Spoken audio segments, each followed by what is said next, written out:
اور یہ تجارت کا گڑھ بن گیا۔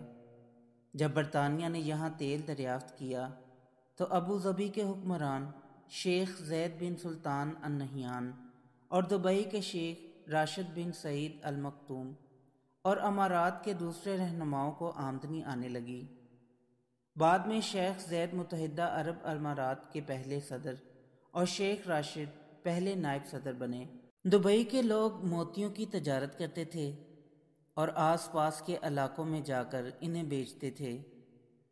اسی طرح دوسرے تاجر بھی یہاں آتے اور اپنی اشیاء بیچتے۔ اس علاقے میں تجارت کا ایک نیٹ ورک بن چکا تھا اور تاجر چاہے کویت سے ہوں یا بصرہ سے، وہ ہندوستان کے شہر گجرات یا کیرالہ جاتے ہوئے دبئی میں ضرور رکتے تھے۔ موتیوں کی تجارت سے اماراتی باشندوں کو بہت فائدہ ہوا، لیکن جب جاپانیوں نے مصنوعی طریقے سے موتی بنانے کا طریقہ دریافت کیا تو آہستہ آہستہ اماراتی موتیوں کی مانگ کم ہونے لگی اور یہ صنعت سکڑتے سکڑتے تقریباً ختم ہو گئی۔ تیل کی دریافت کے بعد بہت سے اماراتی باشندوں نے موتیوں کی صنعت کو چھوڑ کر تیل کے سیکٹرز میں تجارت شروع کر دی، اور جب 1971 میں انہیں برطانیہ سے آزادی ملی تو اس کے بعد تیل کی پیداوار اچانک بڑھ گئی، جس سے علاقے کی معیشت کو بھی سہارا ملا اور دبئی تجارت کا گڑھ بن گیا۔ اگر دیکھا جائے تو پاکستانی فلم رائٹر ریاض بٹالوی کو اس بات کا کریڈٹ ضرور دینا چاہیے کہ انہیں 1969 میں ہی اندازہ ہو گیا تھا کہ دبئی آگے جا کر دنیا میں اپنا ایک ایسا مقام بنا لے گا کہ دنیا اس کی طرف کھینچی چلی آئے گی۔ انہوں نے دبئی کی آزادی کے صرف 8 سال بعد ہی سپر ہٹ فلم دبئی چلو بنائی، جسے آج تک پاکستان کی کامیاب ترین فلموں میں گردانا جاتا ہے۔ فلم کی کہانی جو بھی ہو، دبئی چلو نے پاکستان اور انڈیا کی عوام کو ایسی راہ دکھائی کہ اب بھی متحدہ عرب امارات میں سب سے زیادہ تعداد میں انڈین اور پاکستانی ہی رہتے ہیں۔ سن 2021 میں کیے گئے مختلف جائزوں کے مطابق متحدہ عرب امارات کی کل 90,99,000 کی آبادی میں تقریباً 28 لاکھ انڈین اور تقریباً 13 لاکھ پاکستانی ہیں، جو کہ کل آبادی کا تقریباً 40% بنتا ہے۔ جس ملک میں 1979 سے 1980 تک دھول اڑتی تھی، جہاں صرف 1 یا 2 سٹوری کے گھر ہوتے تھے جنہیں مقامی طور پر گراؤنڈ پلس 1 اور گراؤنڈ پلس 2 کے اپارٹمنٹس کہا جاتا تھا، اب وہاں پوری دنیا کی تقریباً 200 کے قریب قومیتیں آباد ہیں۔ آخر اس کی کیا وجہ ہے؟ یہ دبئی اور ابو ظبی کے حکمرانوں کے ویژن کا نتیجہ ہے۔ انہوں نے آزادی کے فوراً بعد ہی فیصلہ کر لیا تھا کہ ملک کو کہاں لے کر جانا ہے۔ دبئی میں ویژن شیخ راشد کا تھا، جسے شرمندہ تعبیر شیخ محمد نے کیا، اور یہ عمل ابھی بھی جاری ہے۔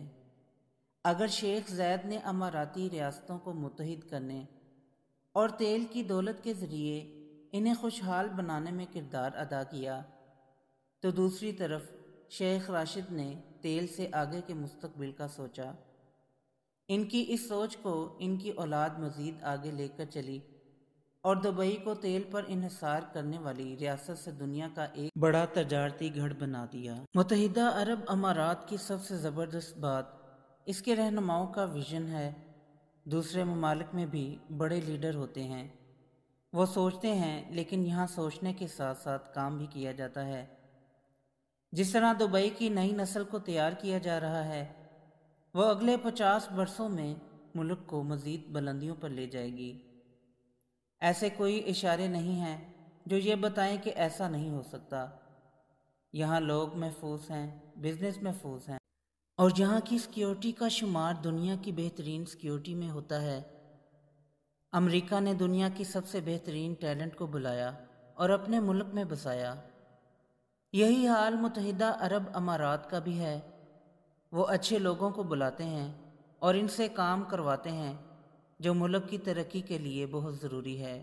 دبئی کی ترقی کے پیچھے شیخ راشد کا اہم کردار ہے، کیونکہ دبئی کے پاس تیل بہت کم، اور وہ سمجھتے تھے کہ اگر وہ کاروبار میں ریڈیکل تبدیلیاں لائیں گے دوسرے ممالک کے بزنس مینوں کو سہولیات دیں گے تو وہ اپنے فائدے کے لیے یہاں ضرور آئیں گے۔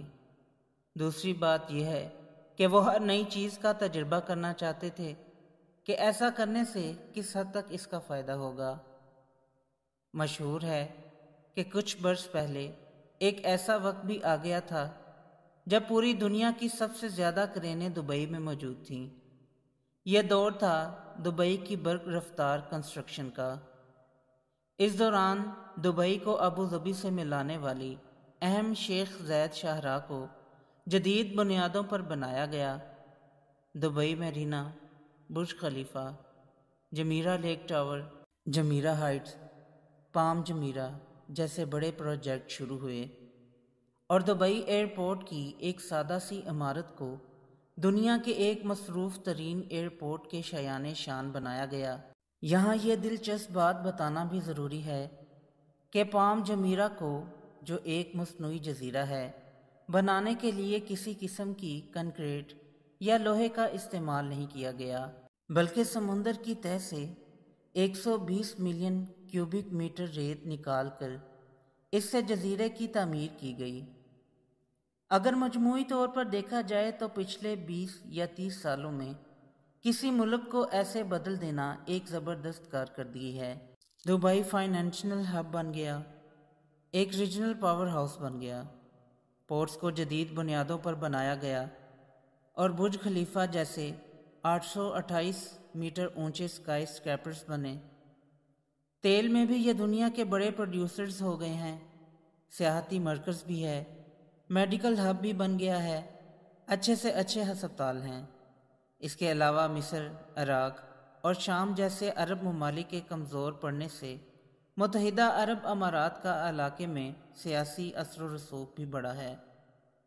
تو دوستو، یہ تھی آج کی ویڈیو پسند آئی ہو تو لائک ضرور کریں اور میرے چینل کو سبسکرائب کریں۔